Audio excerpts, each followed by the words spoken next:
Kroz program RISE mladi ljudi sa Zapadnog Balkana udružili su se u timove i predložili su konkretne ideje u oblasti socijalnog preduzetništva. O čemu je tačno reč? Više o tome naša Jana Stanić. Jano, dobar dan. Dobar dan. Pandemija koronavirusa traje već više od godinu dana i životi svih nas su se u nekim sferama promenili. I upravo zbog ove situacije mladi ljudi su primijetili kojim ljudima je potrebna pomoć, onima koji ne mogu sami. I to sve kroz program RISE. Više o svemu tome reći će nam Ivana Stančić iz Smart kolektiva. Dobar dan. Dobar dan. Recite nam nešto više o Smart kolektivu. Smart kolektiv je organizacija koja sad već postoji oko 18 godina i negde ono što je i naša misija jeste da sve one pojedince, preduzeća, organizacije koji žele da rade nešto dobro, da rešavaju neki društveni problem ili ekološki problem u našoj zajednici, podržimo i osnažimo.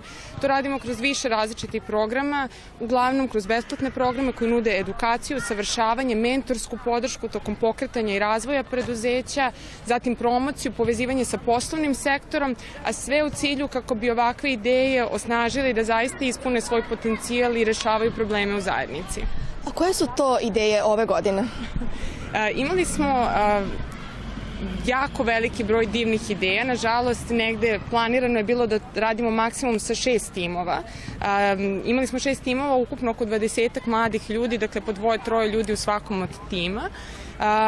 Ideje su bile zaista različite, od kulture i ideje da se u Smederevu razvije jedan kulturni centar koji će povezivati umetnike iz celog regiona u jedan prostor koji može da im omogući saradnju, zajedničko stvaranje, do ideje da se pokretanjem jednog preduzeća kao kurirske dostave zaposle mladi koji izlaze iz hraniteljskih porodica i domova za decu bez roditelja i ostaju negde van tog sistema socijalne podrške, da se njima pruži jedna celokupna dalja podrška u edukaciji, razvoju i zapošljavanju, do ekoloških ideja da se, na primjer, smanji upotreba jednokratne plastike, ovih kafa za poneti i ostalih napitaka kroz pravljenje keramičkih šolja koji imaju neku dodatnu notu lokalnog dizajna, zatim do ideje da se reši problem zapošljavanja žena izbeglica koje borave u Srbiji neko vreme i čekaju azil i prosto ostaju i usamljene i bez prihoda i finansijske podrške.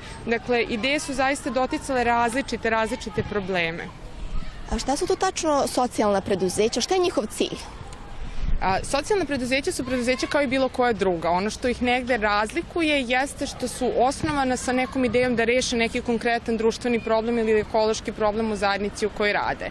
Da je taj koncept sve popularniji govori podatak da prema nekim statistikama danas je svako 10. preduzeće u Evropi ovako preduzeće. To su prosto preduzeća koje prepoznaju da nije dovoljno samo sticati profit, da smo tu da radimo za zajednicu u kojoj poslujemo, da radimo za njene ljude, da brinemo o životnoj zajednici, da rešavamo probleme koji su oko nas. Kako je tačno koncipiran sam program RISE? Program se sastoji iz 2 ciklusa, da kažemo. Prvi je taj neki nacionalni nivo takmičenja gde smo imali tih 6 timova i oni su tokom perioda od 5 meseci uz podršku našeg tima i Smart kolektiva radili na razvoju svojih biznis ideja i toga kako da najbolji način pomognu tim društvenim grupama. Osim neke naše podrške u edukacijama i razvoju, imali su priliku da kroz neku našu mrežu mentora rade direktno sa preduzetnicima koji su već prošli kroz taj put, pokrenuli svoje preduzeće i dobiju od njih savete. Nakon toga smo odabrali iz svake zemlje po 2 tima, pošto se radi o regionalnom programu. Znači to je zapravo Zapadni Balkan? Tako je. Provodi se u svim zemljama Zapadnog Balkana program i sada smo ušli u tu neku drugu fazu kada smo izabrali 2 najbolja tima iz svake zemlje koje će sada tokom tog perioda narednog od nekih 6 meseci, 12 timova raditi na daljem razvoju i testiranju nekih prvih proizvoda i usluga, dobiti finansijsku podršku, dodatnu mentorsku podršku i zaista nadamo se da će do kraja ove godine svi pokrenuti preduzeće i te proizvode i usluge. Koja vam je ideja negde najzanimljivija?